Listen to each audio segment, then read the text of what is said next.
Hello guys, అందరూ ఎలా ఉన్నారు? ఐ హోప్ అందరూ బాగున్నారని అయితే అనుకుంటున్నాను. నేనైతే ఈరోజు స్టార్టింగ్ ఫిజిక్స్తో అయితే స్టార్ట్ చేశాను. టు మీ ఫిజిక్స్ అంటే నాకు చాలా టఫెస్ట్ సబ్జెక్ట్. ఎందుకో నాకు తెలీదు. నాకు ఫస్ట్ ఇయర్లో కూడా చాలా టఫ్గానే అనిపించింది.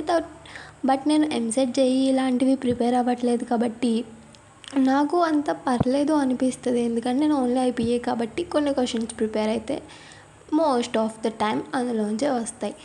అండ్ నేనైతే ఫస్ట్ ఇయర్లో కొంచెం సఫర్ అయ్యాను because of that subject physics. నాకు అంతగా నచ్చదు.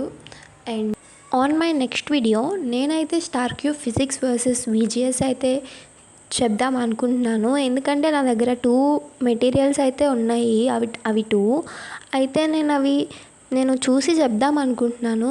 ఎందుకంటే కొన్ని క్వశ్చన్స్ అందులో ఈజీగా ఉన్నాయి, కొన్ని క్వశ్చన్స్ ఇందులో ఈజీగా ఉన్నాయి. రెండింటిలో ఏది బెస్ట్ అని చెప్పడం అయితే చాలా కష్టమైతే అవుతుంది. అండ్ నేను ఒక్కొక్కసారి అందులోంచి రాస్తాను. నాకు ఏది ఈజీగా అనిపిస్తే అందులోంచి రాసుకుంటున్నాను క్వశ్చన్స్ అయితే. అంటే ఇందులో ఈజీగా ఉంటే ఇందులో రాసుకుంటున్నాను. అండ్ కొన్ని క్వశ్చన్స్ అయితే ఈజీ లాంగ్వేజ్ అంటే సింపుల్ లాంగ్వేజ్లో ఉంటుంది.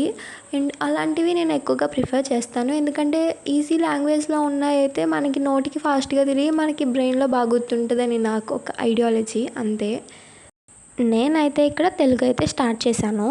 అండ్ నేను తెలుగులో శబ్దాలంకారాలు అయితే ప్రిపేర్ అవుతున్నాను. అండ్ నేను శబ్ద అలంకారాలు వచ్చేసి నేను చాలా ఈజీ లాంగ్వేజ్, సింపుల్ లాంగ్వేజ్లో అయితే నాకు అర్థమయ్యేటట్టు రాసుకున్నాను.